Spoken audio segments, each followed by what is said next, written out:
दिलखुलासपणे वावरणारे महाराष्ट्राचे उपमुख्यमंत्री अजितदादा पवार यांचं बारामती इथं झालेल्या विमान अपघातात दुर्दैवी निधन झालं आणि संपूर्ण महाराष्ट्र शोकसागरात बुडाला। बारामतीतील विद्याप्रतिष्ठानच्या मैदानात अजित पवार यांच्या पार्थिवावर शासकीय इतमामात अंत्यसंस्कार करण्यात आले।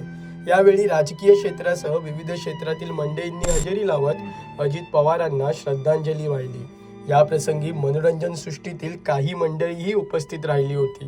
महाराष्ट्राचे माजी मुख्यमंत्री दिवंगत विलासराव देशमुख यांचे पुत्र आणि प्रसिद्ध अभिनेता रितेश देशमुख तसेच बिग बॉस मराठीच्या 5व्या पर्वाचा विजेता आणि social media star Suraj Chavan यांनी उपस्थित राहत अजित पवारांना श्रद्धांजली वाहिली।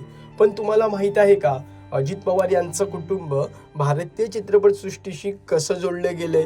अजित पवार यांचे वडील अनंतराव पवार एका फिल्म स्टुडिओ सोबत कसे जोडले गेले होते हे जाणून घेण्यासाठी लोकमत फिल्मीचा हा व्हिडिओ शेवटपर्यंत नक्की पहा।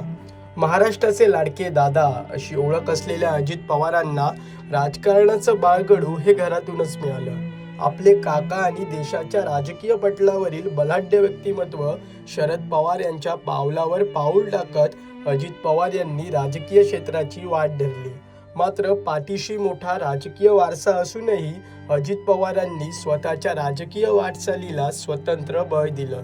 पण घरात राजकीय वातावरण असताना अजित पवार यांचे वडील राजकीय क्षेत्रापासून दूर राहिले। विशेष बाब म्हणजे अनंतराव पवार यांनी बराच काळ प्रसिद्ध चित्रपट दिग्दर्शक शांताराम राजाराम वनकुद्रे म्हणजेच व्ही शांताराम यांच्याकडे काम केले होते। काही अहवालांनुसार अनंतराव पवार हे व्ही शांताराम यांच्या मुंबईतील राजकमल स्टुडिओमध्ये म्हणजेच राजकमल कला मंदिरमध्ये काम करत होते। त्यांनी डॉक्टर कोटनिस्की अमर कहाणी, जनक जनक पायल बाजे, नवरंग, दुनिया ना माने, अमर उपाली यासारख्या चित्रपटांच्या निर्मिती दरम्यान राजकमल स्टुडिओमध्ये काम केल्याचं समजतं। तर मुंबईत काही काळ काम केल्यानंतर अनंतराव पवार बारामतीला परतले आणि त्यांनी कुटुंबाचा शेती व्यवसाय हाती घेतला। त्यानंतर अनंतराव पवार छत्रपती सहकारी साखर कारखान्याचे उपाध्यक्ष बनले। तर राजकमल स्टुडिओमध्ये काम करत असताना मुलगा अजित पवार यांनीही चित्रपटसृष्टीत यावं आणि मोठा कलाकार व्हावं अशी अनंतराव पवार यांची इच्छा होती असंही म्हटलं जातं। पण अजित पवार यांनी काकांसोबत राजकीय क्षेत्रात काम करणं पसंत केलं।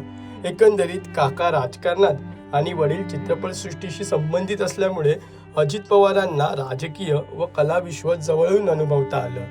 हा व्हिडिओ तुम्हाला कसा वाटला हे आम्हाला कमेंट करून नक्की कळवा आणि मनोरंजन क्षेत्रातील महत्त्वाच्या घडामोडी जाणून घेण्यासाठी लोकमत फिल्मीला सबस्क्राईब करायला विसरू नका। पाहत रहा लोकमत फिल्मी।